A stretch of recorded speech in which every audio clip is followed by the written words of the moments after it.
السلام علیکم ورحمۃ اللہ وبرکاتہ۔ صدام حسین مسلم تاریخ کا ایک ایسا بہادر اور نڈر شخص تھا جسے یہودی خوف کھاتے تھے اور صدام کا نام سننا بھی پسند نہیں کرتے تھے۔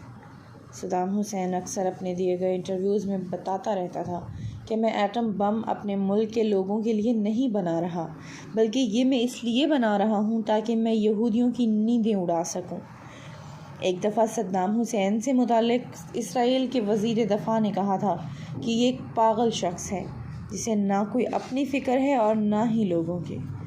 صدام حسین کفار کی آنکھ میں آنکھ ملا کر بات کرنے کا عادی تھا، اور جب بھی کوئی یہودی صدام حسین کو سازش کا حصہ بنانا چاہتا تو اسے ہمیشہ منہ کی کھانی پڑتی۔ ناظرین، یہی وہ حکمران تھا جو ایک خاتون کی فریاد پر اسرائیل پر چڑھ دوڑا تھا اور اسرائیل کے دارالحکومت پر 40 میزائل داغ دیے۔ ہوا کچھ یوں تھا کہ ایک دفعہ صدام حسین کی لائیو کانفرنس چل رہی تھی کہ اچانک ایک چیختی چلاتی ہوئی عورت اس کے سامنے آ کر کھڑی ہوئی اور صدام حسین کو سخت الفاظ میں مخاطب کرتے ہوئے کہا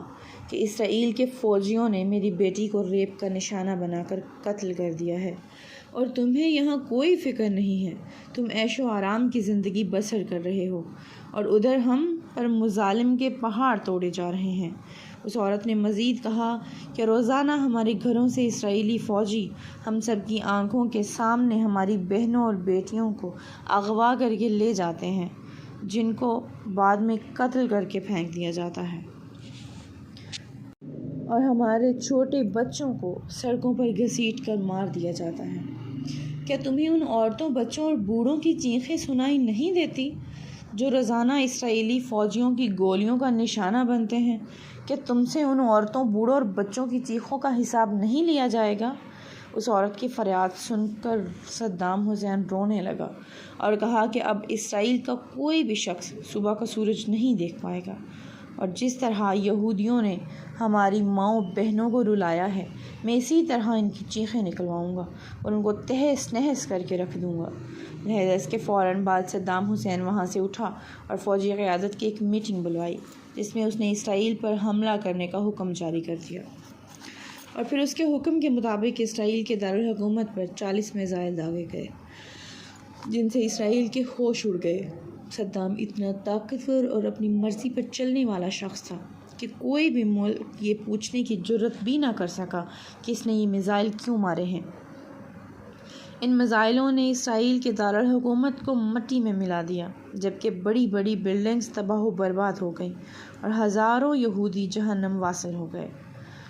مطلب جب یہودی امدادی ٹیمیں مرنے والے اپنے یہودی ساتھیوں کو اٹھا رہی ہوتی تھیں تو اوپر سے ایک اور میزائل آن پڑتا تھا جو ان کو بھی موت کے منہ میں بھیج دیتا تھا۔ اسی طرح یہ دن یہودیوں کا آخری دن لگ رہا تھا۔ لہذا تمام یہودی چوہوں کی طرح اپنے اپنے گھروں میں چھپ گئے اور مرنے والے یہودیوں کی لاشیں ویسے ہی سڑکوں پر پڑی رہی